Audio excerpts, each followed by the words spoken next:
എങ്ങനെയാണ് പറയേണ്ടതെന്ന് അറിയില്ല. പറഞ്ഞാൽ സ്ത്രീ വിരുദ്ധ ചാപ്പ് കിട്ടുമെന്നും അറിയില്ല. കിട്ടിയാലും തരക്കേടില്ല. അമ്മയും ഒരു സ്ത്രീയാണ്. അങ്ങനത്തെ തോന്നിയതാണ് പന്നിയിലിരിക്കുന്നത്. ആ കണ്ണുനീര് കേരളത്തിന്റെ വേദനയാകുന്നൊരു വല്ലാത്ത ദിവസം. ഇവിടെ വെച്ച് ചെയ്തു കൂട്ടുന്ന പാവങ്ങളുടെ ഫലം ഇവിടെ വെച്ച് തന്നെ അനുഭവിച്ചു തീർക്കും. അത് പറയാൻ കഴിവില്ലെങ്കിൽ പിന്നെ കോട്ട് എടുത്തിട്ട് ഇവിടെ വന്നിരുന്നിട്ട് കാര്യമുണ്ടോ? ചെയ്ത തെറ്റുകൾക്ക് അപ്പപ്പോ ശിക്ഷ കൊടുത്തു വിടുന്നതല്ലേ നല്ലത്? വീടിന്റെ ഉമ്മറ തകാലത്തിൽ അവസാന യാത്രയ്ക്ക് ഒരുങ്ങിക്കിടന്നവന്റെ ജന്മദിനം ഇന്നലെയായിരുന്നു. പ്രായം കേവലം 42 ഉള്ളൂ. ആ താടി കൂട്ടിക്കെട്ടി ചേതനയില്ലാത്ത മുഖത്തേക്ക് നോക്കി, മുത്തേ നിന്റെ മുഖമൊക്കെ മാറിപ്പോയല്ലോടാ മോനെ എന്ന് വേദനിക്കുന്ന ഒരു പെറ്റവയറിന്റെ വേദന കണ്ടു നിൽക്കാവതാണോ? രണ്ട് പാവങ്ങളെ ദ്രോഹിച്ചതിന് നിനക്ക് കിട്ടിയ കൂലിയത്. ഏറ്റവും വലിയ വേദനയുടെ പേര് അമ്മയുടെ പുത്രദുഃഖമെന്നാണ്. നീ അമ്മച്ചി ശാപം കേട്ടിട്ടുണ്ടോ? ആന്ധ്രം ആരൊരുവൻ ഒരു അമ്മച്ചിയുടെ മരണത്തിന് കാരണമാവുന്നുവോ അവനും അവന്റെ 7 തലമുറയും നശിച്ചു പാളിസാവും. ദീപകിന്റെ തലക്കൽ കൊളുത്തി വെച്ച നിലവിളക്ക് പോലെ അച്ഛനും അമ്മയ്ക്കും കുടുംബത്തിനും ആ വീടിന്റെ ഒരേ ഒരു വെളിച്ചം താനെയങ്ങ് കിട്ടുപോയതല്ല. നിനക്ക് വേണ്ടി നീ ഏതറ്റം വരെയും പോവും. വേണ്ടി വന്ന ഒരാളെ കൊല്ലാൻ പോലും നീ. ഇതൊരു ഡബിൾ തന്തയ്ക്ക് പറഞ്ഞ പരിപാടിയായി പോയി കേട്ടോ.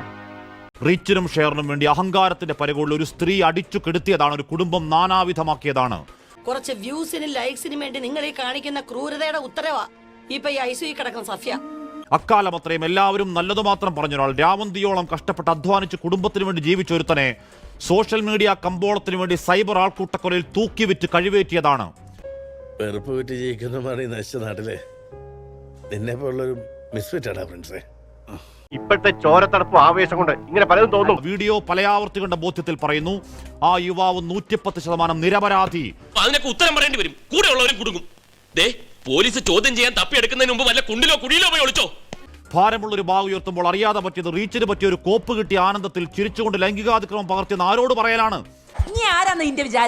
ആദ്യമിട്ടൊരു വീഡിയോ എറിച്ചില്ല. പിന്നെ ആ സ്ലോ മോഷൻ പല ആംഗിൾ എഡിറ്റ് ചെയ്ത് സാരോപദേശം തള്ളിക്കയറ്റിയ വീഡിയോ ഇന്നലെ അപ്പോൾ 27 ലക്ഷം പേര് കണ്ടെങ്കിൽ ഒരുത്തനെ പച്ചക്ക് വെട്ടിക്കീറി ഇറച്ചി കഷ്ണം വിൽപ്പനയ്ക്ക് വെച്ചതിന്റെ കൂലിയാണ്.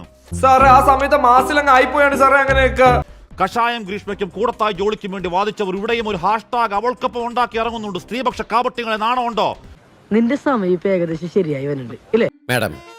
വനിതാ ദിനം, വനിതാ മോചനവേദി, ഇതൊക്കെ ഇവിടെ ആവശ്യമാണ് എന്ന് കരുതി കാലത്തെ ഒരു സ്ത്രീയെ പിടിച്ചാൽ ബലാത്സംഗ വീരനാണെന്ന് പറയരുത്. ആണുങ്ങളൊക്കെ ഇവിടെ ജീവിച്ചു പൊക്കോട്ടെ. അതിന് സ്ത്രീകളുടെ സഹകരണം ഞങ്ങൾക്ക് ആവശ്യമാണ്.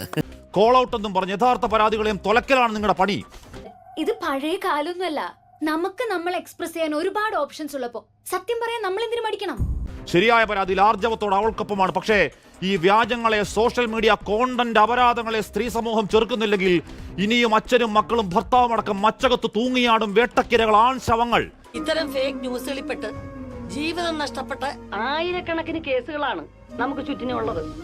ഇതിവിടെ തീരണം. അതിനു വേണ്ടിയുള്ള ഓർഡിനൻസ് സർക്കാർ ഉടനെ പുറത്തിറക്കും. ഏതോ സമാന്തര ലോകത്ത് ലൈക്കത്രയെന്ന് നോക്കി പൂണ്ടിരിക്കുന്ന പെർവേർട്ടുകൾ അടങ്ങരുത്. ഫോൺ തൂക്കി ഇറങ്ങണം. ഗോവിന്ദാപുരത്തെ അമ്മയുടെ കണ്ണുനീരും മകന്റെ വായ്ക്കരയും കൂടി പിടിച്ച് വീഡിയോ ഒരു മ്യൂസിക് ഇട്ട് തള്ളിക്കയറ്റ്. അങ്ങോട്ട് കുത്തിക്കയറട്ടെ ലൈക്കും ഷെയറും തീരട്ടെ നിന്റെയൊക്കെ മുടിഞ്ഞ ആർത്തി. ഒരു വാർത്ത കൊടുക്കുന്നതിന് മുൻപ്, അത് ഷെയർ ചെയ്യുന്നതിന് മുൻപ് ഒന്നല്ല ഒരു 100 വട്ടം ചിന്തിക്കണം. കാരണം ആ വാർത്തയുടെ അങ്ങേ തലയ്ക്കൽ മറ്റൊരാളുടെ ജീവിതമുണ്ട്. അത് മറക്കരുത്.